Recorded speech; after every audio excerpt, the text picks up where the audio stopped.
Hello everyone, welcome to FITUBE. நீங்கள் உங்களோட friends, family இல்லைனா சோஷியல் மீடியாவில் கூட ப்ரோட்டீன் பவுடர் எடுத்தது தான் ஃபிட்டாக இருக்க முடியும்னு கேள்விப்பட்டிருப்பீங்க. நீங்கள் கேள்விப்பட்டது உண்மையா?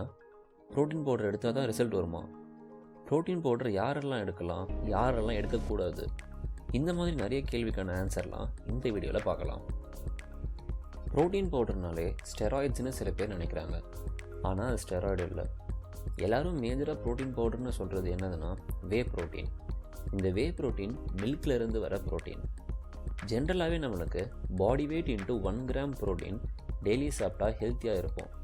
ஸ்போர்ட்ஸ் அண்ட் ஃபிட்னஸில் இருக்கிறவங்க அவங்களோட body weight into 2 gram protein daily சாப்பிட்டா அவங்களோட பர்ஃபார்மன்ஸ் அண்ட் ஃபிசிக் நல்லா டெவலப் ஆகும்.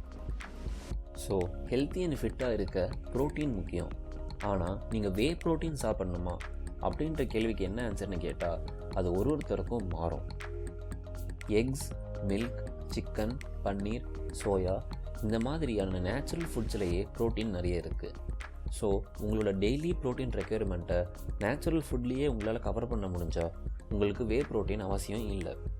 அப்படி நேச்சுரல் ஃபுட்டில் ப்ரோட்டீன் பத்தலைன்னா நீங்கள் வே எடுத்துக்கலாம்.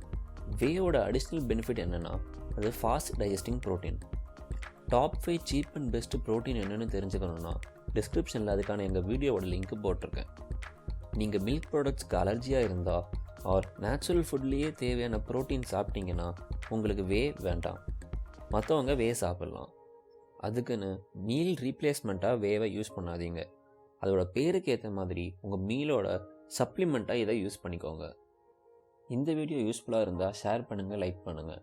இந்த வீடியோவில் ஏதாச்சும் டவுட்ஸ் இல்லை அப்கமிங் வீடியோஸ்க்கான டாபிக்ஸை கமெண்ட் செக்ஷனில் சொல்லுங்கள். தேங்க்யூ.